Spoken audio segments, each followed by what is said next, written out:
Hey guys, so we hope that you can now see us online and welcome to our fifth CRCC Asia webinar. You can feel free to join, leave at any point during the process and it will be available on YouTube, hopefully within a matter of hours, maybe give us a day or two to get it up, okay? First of all, just briefly introduce ourselves and then we're going to go through our presentation. The presentation should last a maximum of 20 minutes, and then there will be a chance for question and answers. Okay, so you can feel free to send through any questions to london@crccasia.com. That's london@crccasia.com, just in case we have a problem with the question and answer feature on this program. Okay. So I am Edward Holroyd-Pierce. I'm co-founders of CRCC Asia, and I've been with the company since day one, which was a little over 8 years ago. And sitting right beside me, although I know you can't see our video, is Kathy. Kathy, tell us about yourself.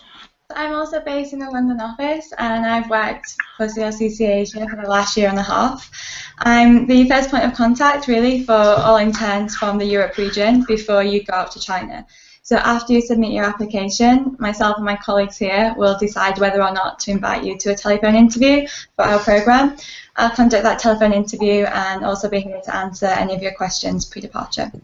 And Kathy maybe should really mention that she lived in Shenzhen for a year. So that's a really good reason why we asked her to join the team. And she's a great resource during your application process to ask about Shenzhen specifically, but really about any of our programs. Okay, so we are going to have a short overview of how the program works and what is included in the program. Okay, we'll try not to go into crazy amounts of detail, but like I say, if you have specific questions, please feel free just to drop us an email, and we will answer them in person at the end. If we can't answer them or we don't have time, we'll answer them later. Okay? So those are the things we're going to cover in today's presentation. First of all, about CRCC Asia. So that's the three of us directors. Me, I'm the one in the middle.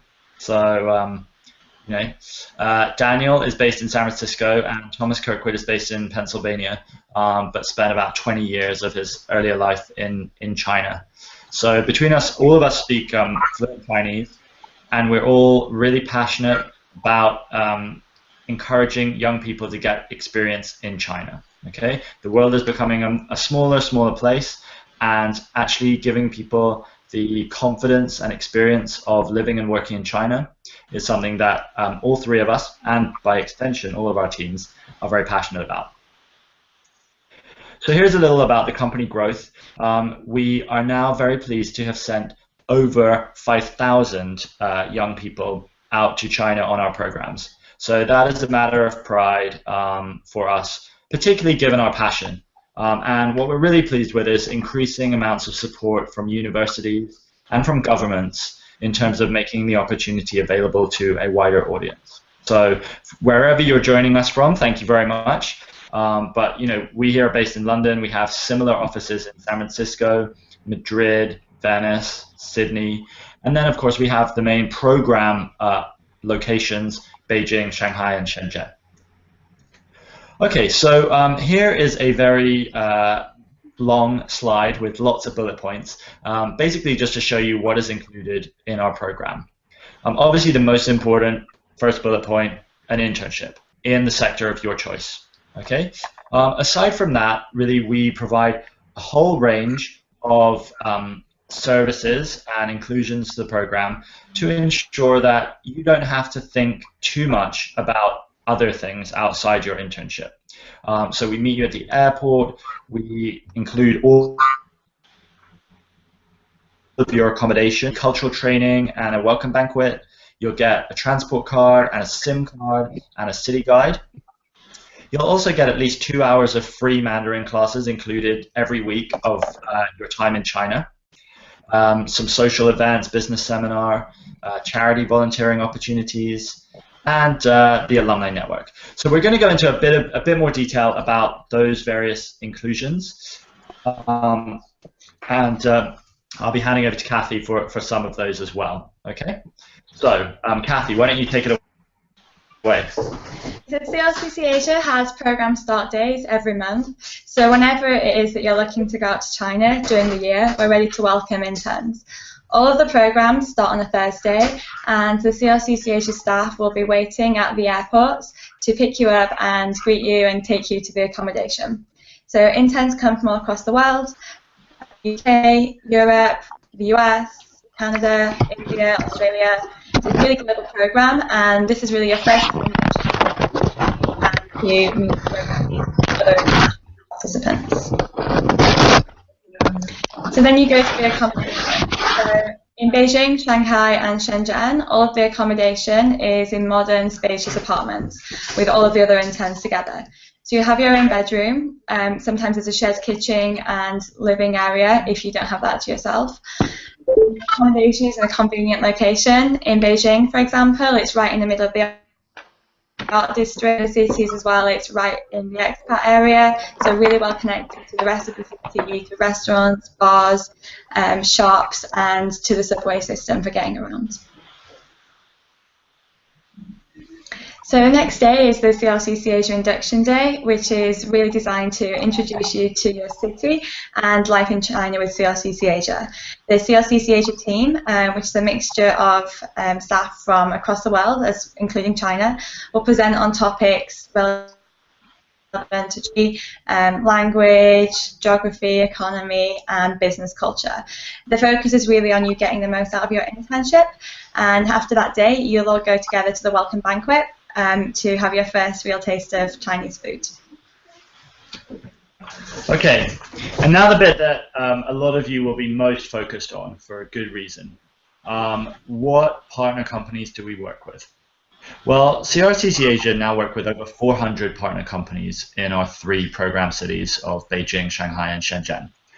We have to balance it a little bit when we show people because, you know, the majority of companies we work with would probably count as medium-sized enterprises. But here are a few of the key names who are confident in working with us because of the quality of interns we provide and because we look after those interns really well when they're on the ground. Okay? So now let's move on to how the day sort of works. You would have the weekend after the induction day to relax, get over your jet lag. And then on the company drop-off day, which will be your first Monday, we will actually take you to your company in a minibus and drop you off, make sure that you have met your company supervisor, and make sure that you know where you're going to be sitting, and so on. It's also going to be important that you are able to communicate with your supervisor and find out, for example, how to get home that evening. We've got just a funny video here that we're going to try and play you, which just shows you how crazy the Beijing subway can be. Now, this is really just meant as a something fun to split up our presentation, but yeah, see if this works. You guys, quite outrageous.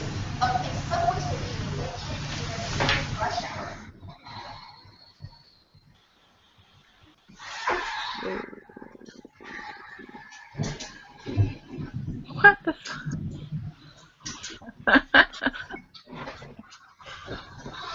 You can see this poor chap trying to get out of this. That's right.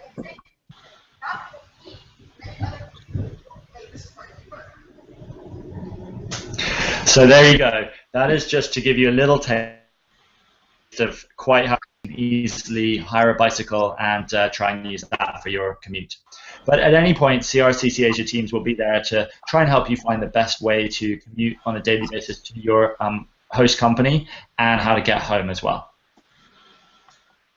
Okay, so now I'm going to talk about a few of the key elements of Chinese business culture that we would hope you will learn and familiarize yourself with when you're in China.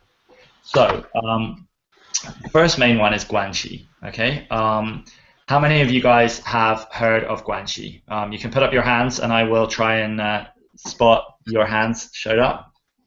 Go on, raise your hands if you've heard of what guanxi is. Yeah. Okay, a couple of you, good. Okay, so guanxi is basically relationships. So that basically means how you interact with other people and how you build those relationships to perhaps develop your future potential. So the way of translating it would be to say relationships, but it's much more complicated than that. We would say that guanxi is essential in working with the Chinese. There's a proverb that says, to do business, we must first be friends. And that's kind of similar to the Western concept of, it's not what you know, it's who you know. So I think just bear this in mind when you're in China, okay? It is about building your networks. And this internship opportunity would give you a ready-made platform to start building those relationships. One kind of cool thing we do is we provide you with your own business cards. So from day one, you can be part of that business card culture, where people share their business cards whenever they're introduced to people. And we'll go into this a little bit more in my next slides, which are about Mianzi. Okay, so here we go. Mianzi means face. Literally, it could be translated as respect or the open display of respect, perhaps.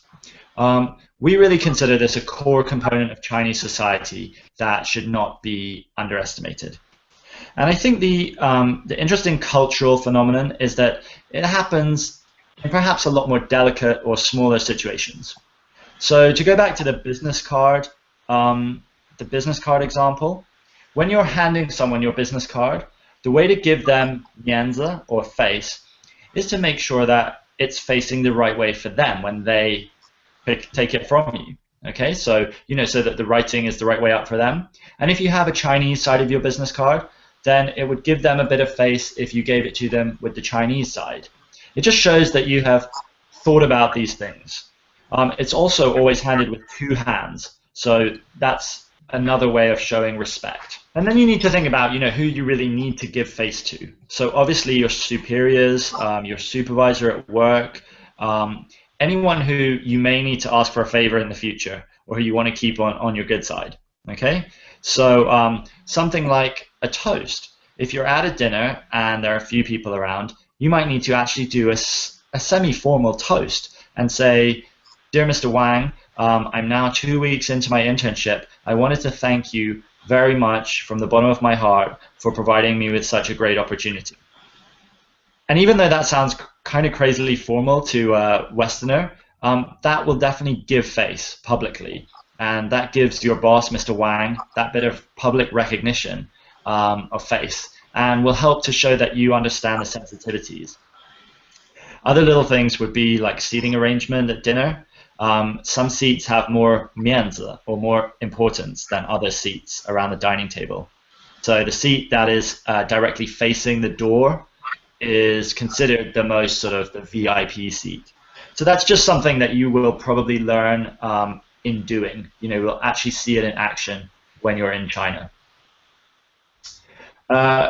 Communication differences. So again, you can see this little picture here that shows you the blue, which is a kind of Anglo or Western example, compared to the red, which is the Asian or Chinese example, which is really just trying to show you that people will not always respond directly. If they don't want to do something, they're probably unlikely to say no because they want to save face. They don't want to give you a bad impression. They don't want to give you any reason to get angry or frustrated.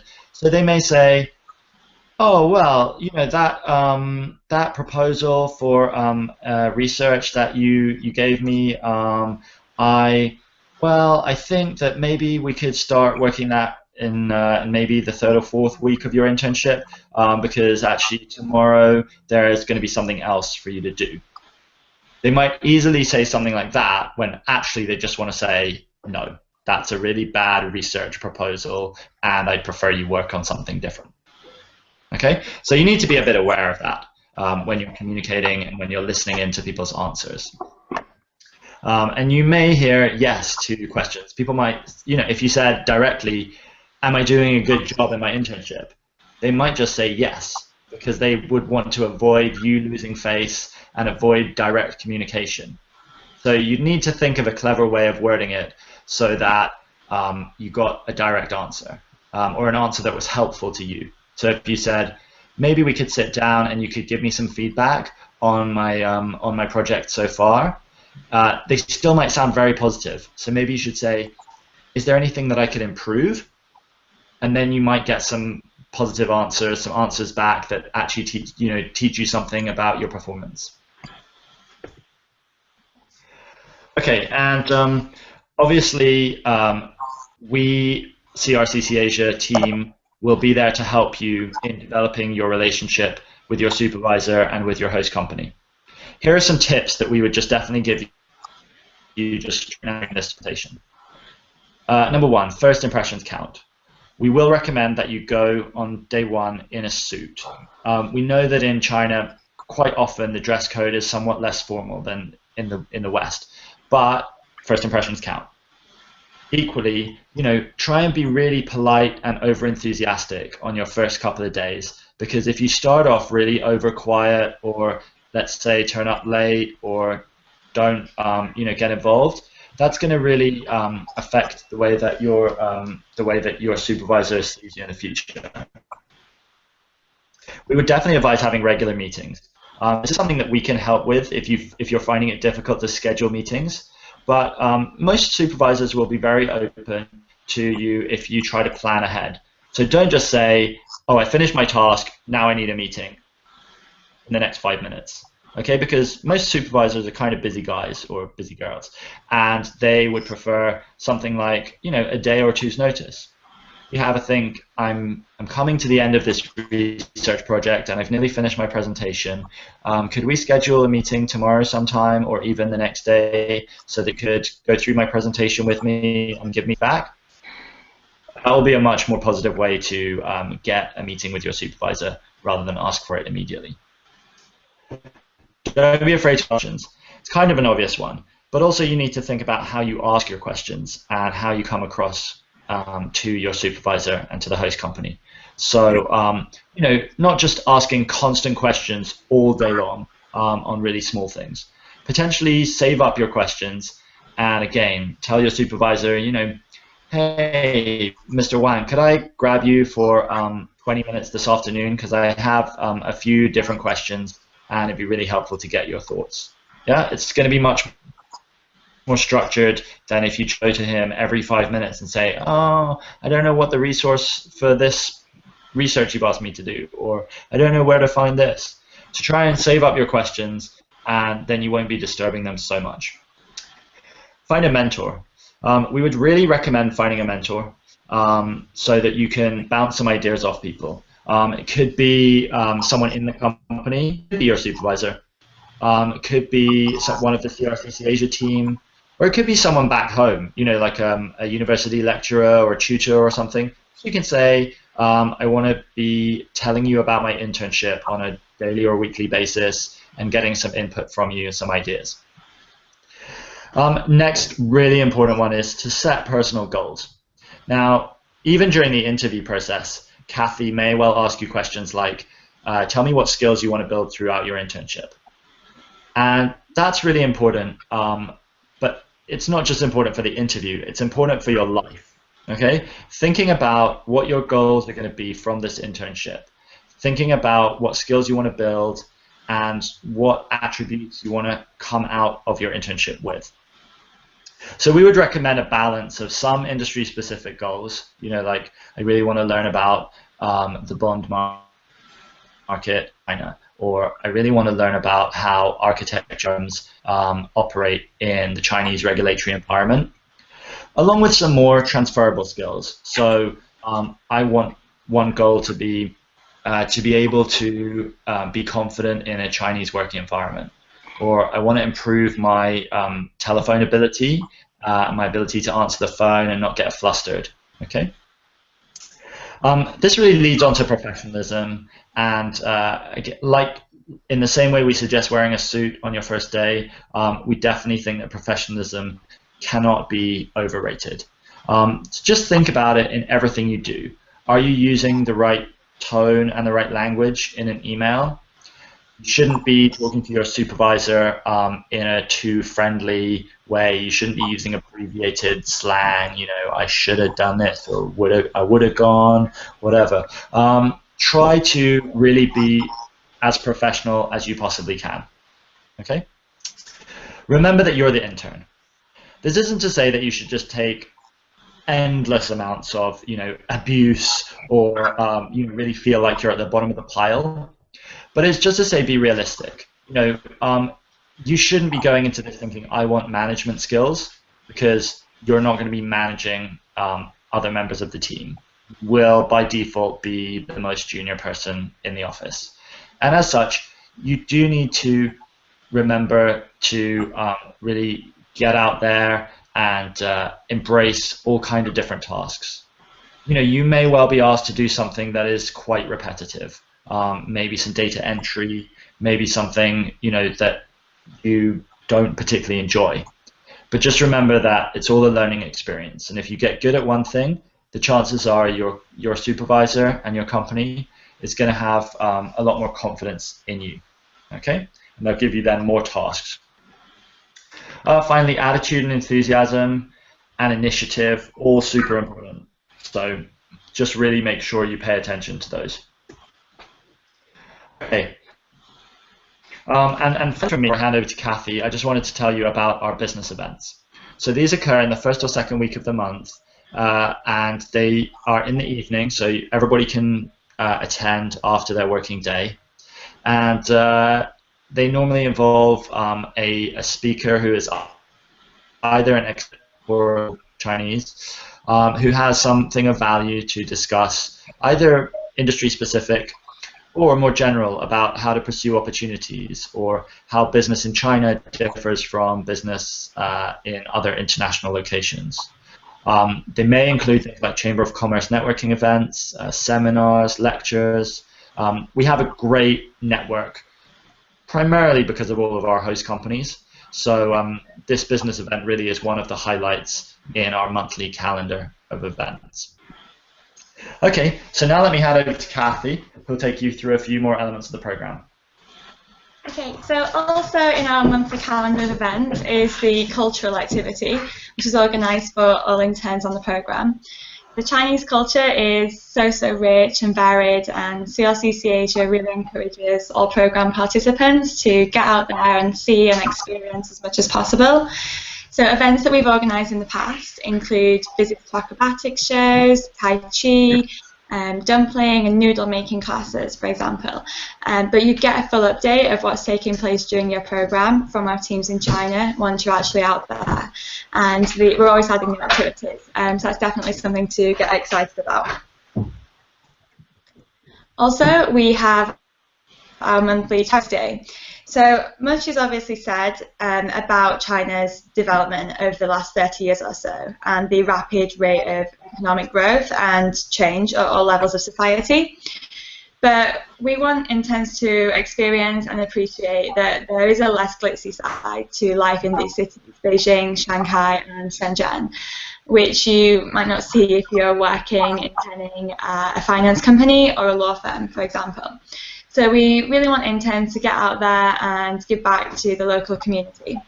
Some examples of previous volunteer events have been at community centres for the disabled or resource centres for the blind. So again, all of that information, the details will be communicated to you by our teams once you're actually in China. But you're welcome to ask any questions as well at any stage of the pre-departure process, and we could provide you with information or pictures from previous activities.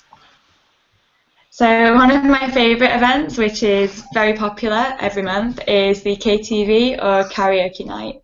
So karaoke in China is different to how we probably imagine it to be in the West. Instead of one person getting up and taking the stage, everyone sings together, shares the microphones, you get drinks and snacks, and it's a really fun night and a good icebreaker for getting to know your other interns. Okay, so to add to that, there's really always to enjoy, and my advice would be just to get out and do as much as possible.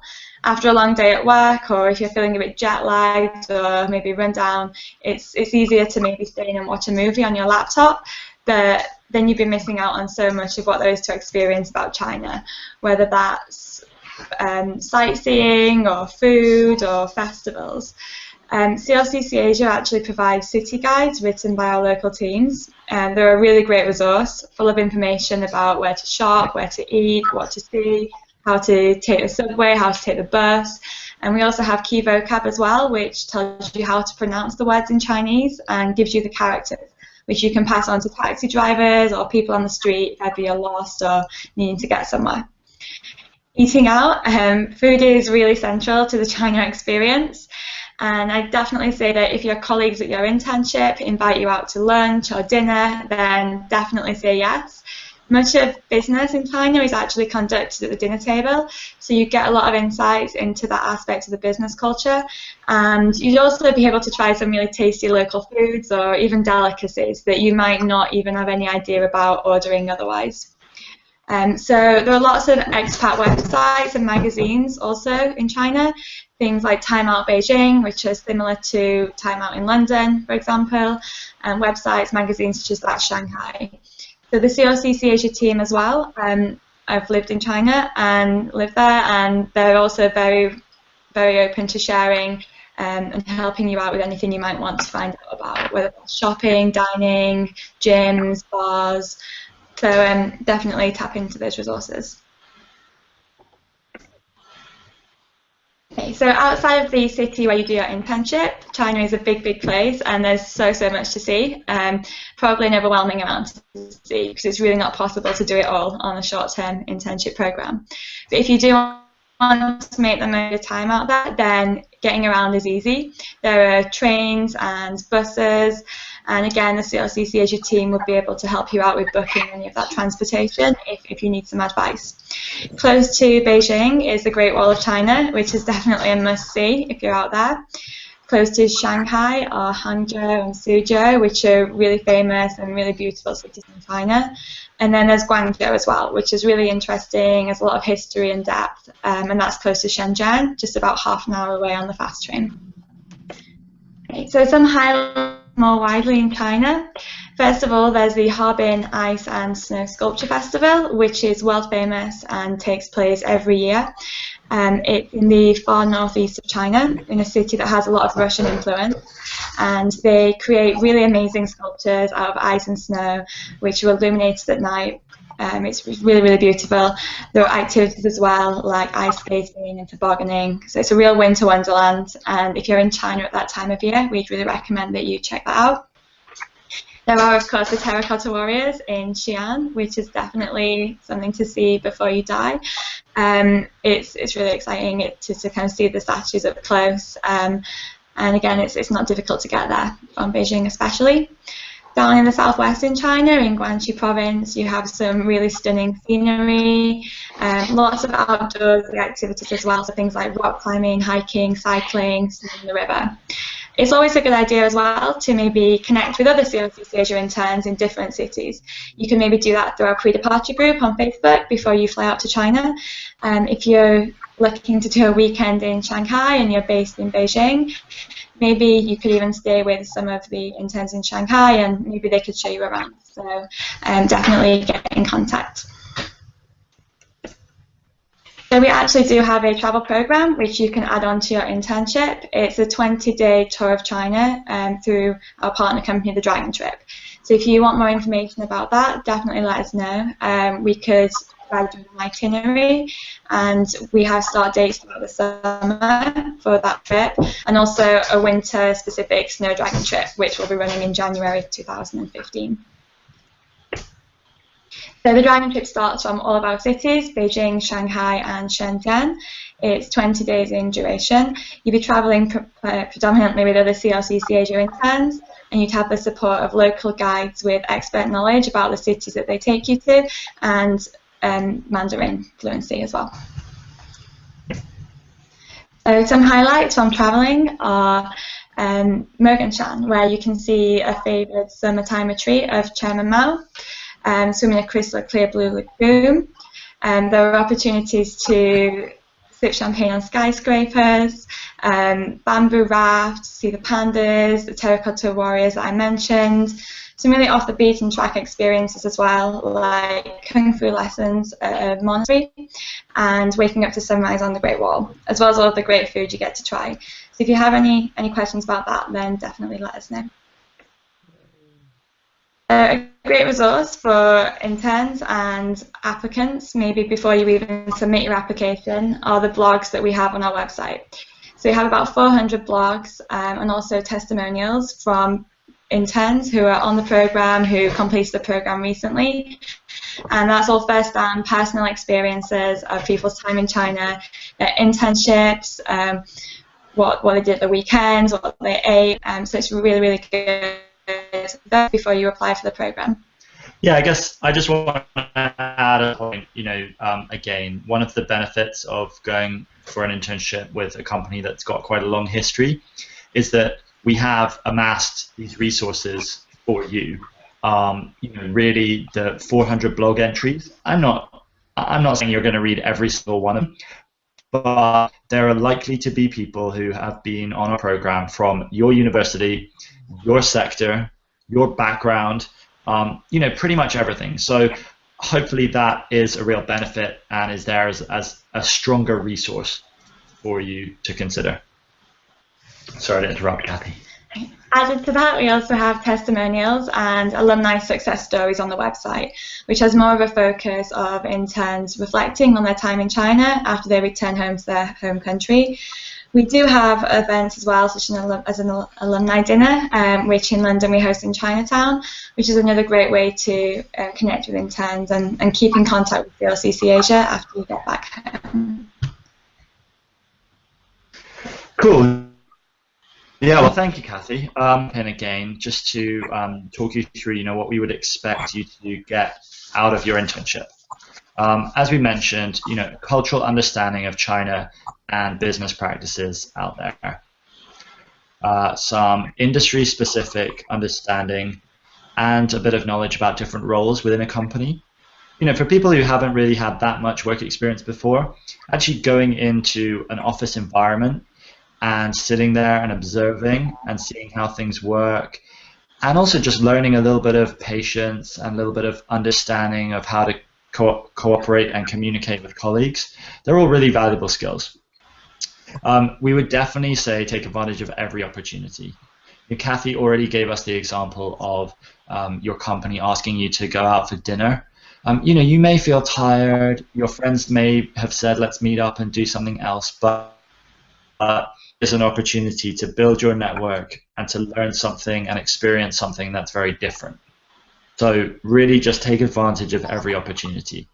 The people who end up getting a little bit less out of our experience will be people who just sit back and expect it to all just come to you. Okay? We do at the end of the day want you to become a global citizen, and we really are proud of our alumni network. I'm going to just say it again, even though Kathy already mentioned it. It's really a great resource. It's mostly run through LinkedIn. So as soon as you finish a program with us, you'll automatically become a member of CRCC Asia Alumni Group.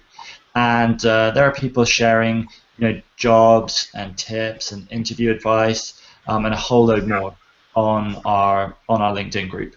So we would really, really like to just give that a big shout out.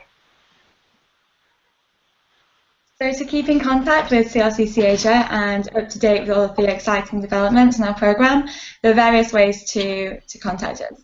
First of all, there's our website, crccasia.com, and all of the key social media channels, including Facebook and Twitter, and in China we have Weibo as well. So on YouTube you can watch today's webinar and also previous and upcoming episodes, as well as various videos and testimonials about our programs. In terms of contacting the offices, for today's audience, probably the most relevant three are London, where we're based today, and also Venice and Madrid. So all of the contact details are on our website, and you can call, email, or pop in during office hours. Yeah, again, just to second what Kathy just said, we really do love meeting people in person. So if you would like to drop by our office, just do so. Pretty much any day. We're here 9 till 6. If, for example, your parents are contributing to the cost of the program, send them along. You know, we are very, very happy to speak to parents. If you'd like to get your university to give us a call and, you know, tell us how great you are, we'd be very happy to communicate with them as well. So we're here for you. And definitely stay tuned for the next installment of our webinar series, which will take place on the 10th of December at 1 p.m. So the topic will be the top 10 tips for networking in China. And again, just to cover how it's really important to make the most of your experience with CRCC Asia. Cool. Okay, and now we really are ready for questions. Once again, I want to apologize about the technical issues. I'm going to try and go back to our Google Hangout, where I can see some of you. There may be a chance for you to just ask questions. So if you have a question, you can literally just ask us. Have any of you got questions now? I've received a couple by email. If out with your voice, you can just email a question to london@crccasia.com. Okay. For some reason, the Q&A feature is disabled on this Hangout. You will just have to excuse me. I'm a little new to this. Okay. Any questions? I would like to ask if you can hear me. Yes, I can hear you. That's great. Hello. Thank you for the webinar. It was really great. I wanted to ask, since you mentioned a couple of member firms that you work with and that you have relationships with, in terms of the legal sector, are the law firms usually, as you said, middle-sized national firms? What industry we're talking about is that companies will have some international element of their business, because after all, you don't need to speak Chinese to do the program. So only companies that have you know, either joint venture or existing foreign clients will be working with us. For law firms, I'm going to probably just ask Kathy to give you a few examples. I know one which I'm specifically pleased with. We work with a company called Ting & Wood, and they used to be just very much a Chinese firm, and they recently did a large global merger with Mallisons. So they're now King & Wood Mallisons, global law firm. So all those interns from a few years ago who thought they just had a medium-sized Chinese company on their CV, they now have a big global company on their CV, which is something we're excited about. Kathy, any other good examples of law firms? Yeah, so I'd recommend, if you're looking at the legal sector, to really think about Beijing and Shenzhen as your preferred locations, because that's where the best law opportunities tend to be based. In Beijing, for example, some Chinese firms we work with include Mianzi Law Firm, Sino-Wing Law Firm, Globe Law. So if you want to send us an email after the webinar, we'd be happy to give you some example tasks from the job description. I'll put you in contact with previous interns so you could get more of an idea about what they're involved in. Thank you. Okay, great. Well, I'm so pleased this technology is working. Anyone else got some questions? Yes, I have a question. Yeah, sure. Go ahead. My name is Pam, and thank you as well for the webinar. Very informative. I wanted to find out, I'm studying digital media and communications. I'm in my master's level at the moment. I wanted to find out as well if you have any companies in that sector, firstly. And then second, I wanted to find out what are the cost implications for me as an intern on getting on board and getting myself to China, besides doing the visas and the whole package. Sure. Okay. So again, we do have quite a good number of companies in that digital communication space. China is doing a lot in terms of online marketing, and the great thing is that it's also very specific to China.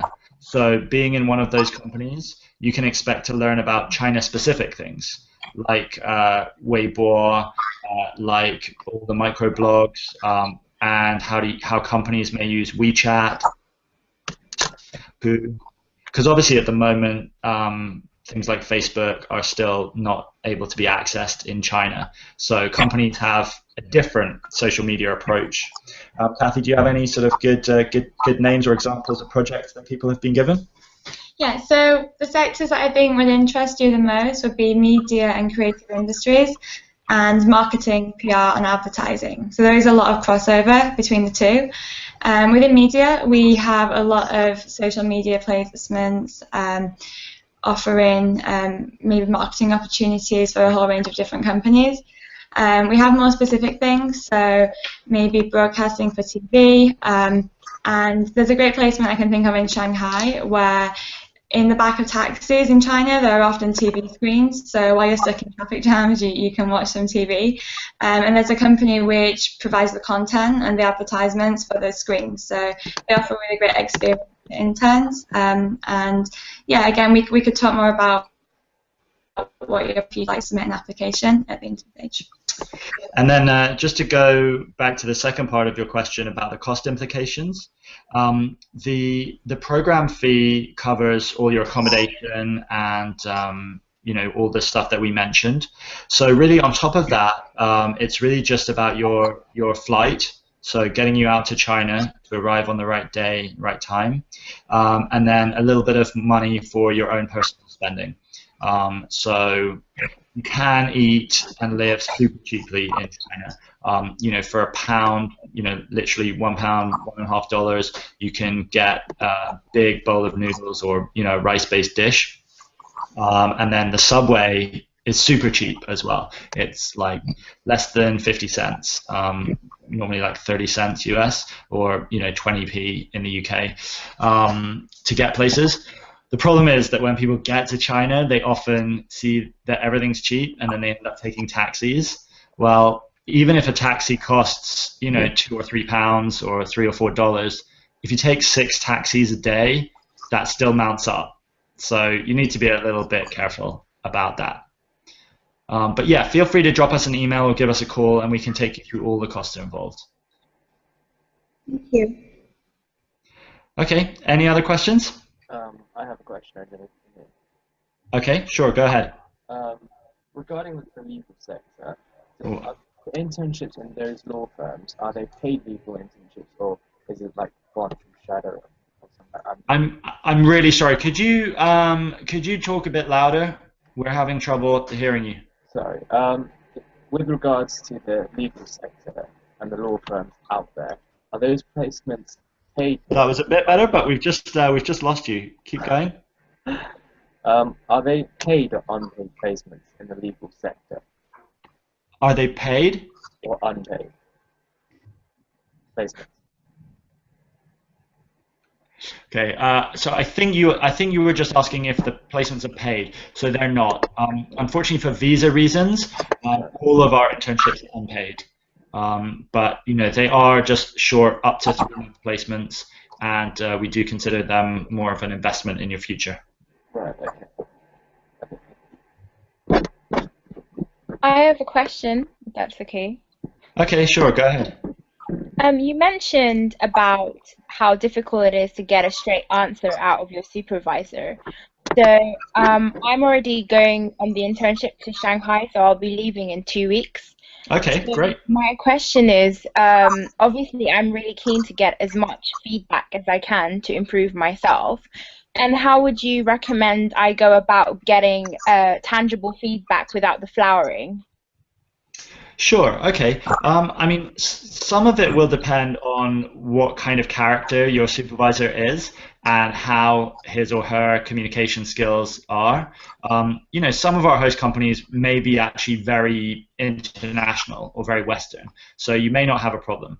But if you do feel like he or she is just giving you a straight, yes, you're great, or not really answering, I guess something I might do is write a few specific questions and then just say, dear Mr. Liu, if you get a chance to answer these few questions just briefly by the end of this week, that would be really helpful.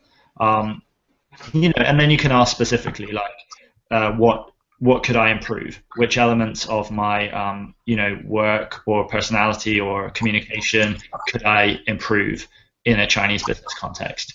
And then you should get some kind of reasonably genuine and useful answer, I guess. You can also try asking a few other colleagues as well. Like, you will meet more people than just your supervisor. So you can say, like, how can I get better at this? Do you think that I could improve this? That kind of thing, I think, would be useful. If it gets really difficult to ask for something, you could always just use an excuse like, you really need this feedback for your university supervisor, or you really need this for some other reason, rather than just for you as a person, and maybe they'll kind of take that request a bit more formally and a bit more seriously. Okay. Could you ask for references at the end of your internship as well, or is that something? You can do, yeah. I mean, CRCC Asia will provide you with reference, and we'll be getting feedback from your supervisor. So if, for whatever reason, they can't provide, we are very happy to. So there's options of everything. Okay, perfect. Thank you. No worries. Thanks for the question. Hey, it's me again. I was wondering, besides the King's and Mercy's international law firm, do you have any other international law firms in connections with? Any other international law firms? Correct. Yeah, we do have a bunch, actually. The best thing to do is just to write an email to Kathy, and then she can give you a few more examples. Okay.